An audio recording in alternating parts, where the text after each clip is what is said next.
As I always do, I'm going to open with a quote, but this one's a long one, so stick with me. Today, America is the richest nation in the history of the world. Our power and influence extend around the globe. Yet the challenges and dangers which confront us are even more awesome and difficult than those that faced Roosevelt. And we too will need to summon all the energies of our people and our capacities of our leaders in America to remain the great and free nation if we are to master the opportunities of the new frontier. The dimensions of our problems overwhelm the imagination.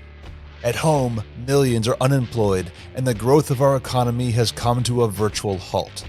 Abroad, we are faced with a powerful and unrelenting pressure which threatens freedom in every corner of the globe, with military power so formidable that it menaces the physical survival of our own nation. To meet these problems will require efforts not only of our leaders or of the Democratic Party, but of the combined efforts of all of our people. No one has a right to feel that, having entrusted the tasks of government to new leaders in Washington, he can continue to pursue his private comforts unconcerned with America's challenges and dangers. For if freedom is to survive and prosper, it will require the sacrifice, the effort, and thoughtful attention of every citizen. In my own native state of Massachusetts, a battle for American freedom was begun by the thousands of farmers and tradesmen who made up the Minutemen. Citizens who were ready to defend liberty at a moment's notice. Today, we need a nation of Minutemen. Citizens who not only prepared to take up arms, but citizens who regard the preservation of freedom as a basic purpose of their daily life, who are willing to consciously work and sacrifice for that freedom. The cause of liberty, the cause of America, cannot succeed with any lesser effort. Now, that was John F. Kennedy in 1961, and I know I probably raised some hair in the back of your neck with that one. I'm going to come back to it. Welcome to Everyday Marksman, the podcast where it's all about tactical skills for living a more adventurous life. This is episode number 34, and we're talking about the Modern Minuteman. I'm your host, Matt Robertson, former military officer turns tech sector corporate grunt, competitive shooter, outdoorsman, all-round nerd, and your friend. Now, I opened this episode with a 1961 quote from John F. Kennedy. A lot of people in the shooting community latch on to only a piece of this quote, and it's the part about needing a nation of Minutemen. Let me read that one again. Today, we need a nation of Minutemen. Citizens who are not only prepared to take up arms, as an aside, back on it, but citizens who regard the preservation of freedom as a basic purpose of their daily life and who are willing to consciously work and sacrifice for that freedom. The cause of liberty, the cause of America, cannot succeed with any lesser effort. Now, I totally get why we like to latch onto this.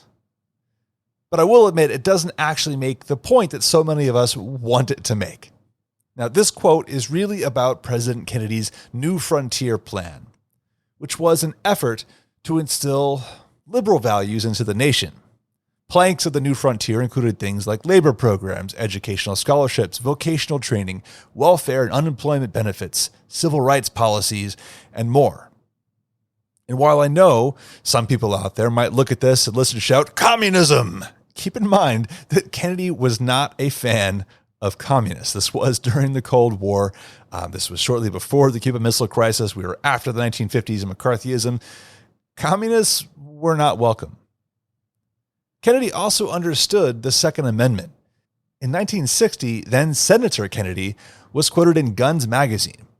By calling attention to a well-regulated militia, the security of a nation, and the right of each citizen to keep and bear arms, our founding fathers recognized the essentially civilian nature of our economy. Although it is extremely unlikely that the fears of governmental tyranny which gave rise to the Second Amendment will ever be a major danger to our nation, the amendment still remains an important declaration of our basic civilian-military relationships, in which every citizen must be ready to participate in the defense of his country, For that reason, I believe the Second Amendment will always be important. Imagine someone saying that today. So what's the point of all of this? I'm not here to talk politics and argue liberal versus conservative values. Get that in another podcast. What I am going to argue, though, is the same thing Kennedy said in 1961. We need a nation of people who see freedom as a basic purpose of being an engaged citizen. That requires work. That requires discomfort at times. And it may even require picking up arms. In the long term, maintaining freedom comes with costs. And while you and I may love our individual liberties and promote the rugged individual as an ideal, we have to acknowledge that we can't do it alone.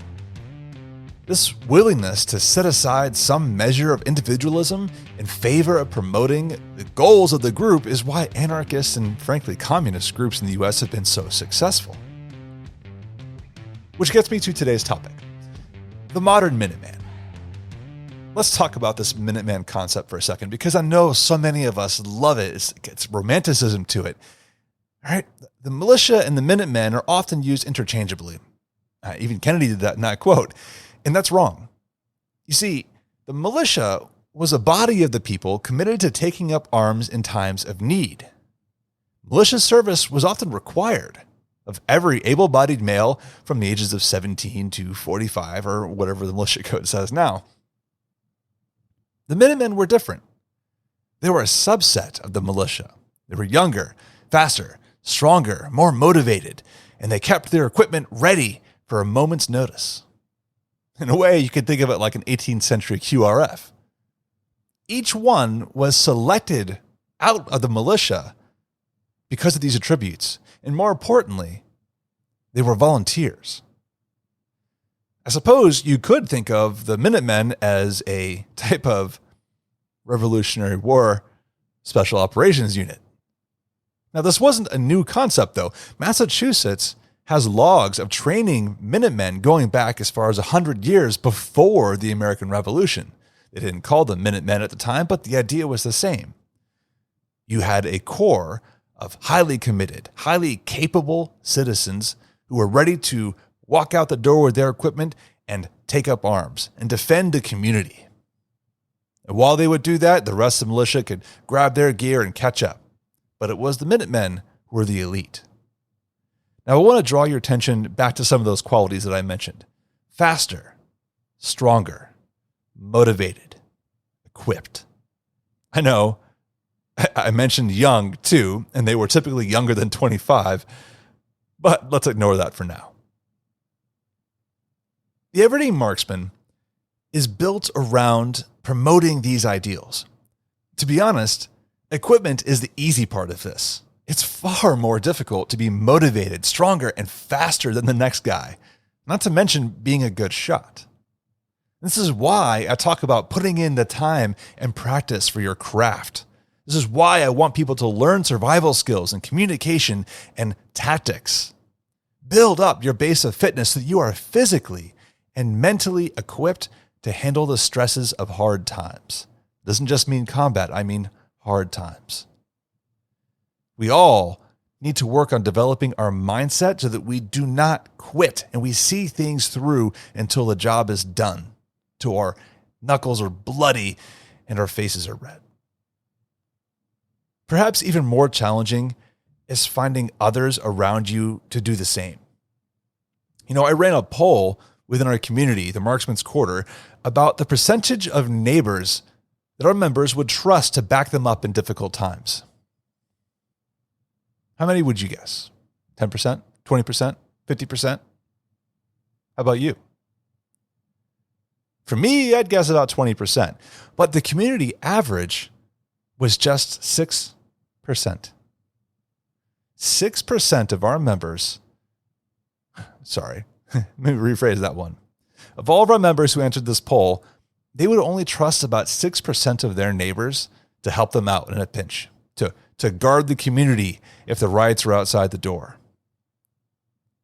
And nearly every answer that was higher than 1% had to do with neighbors that were former military, law enforcement, or something like that.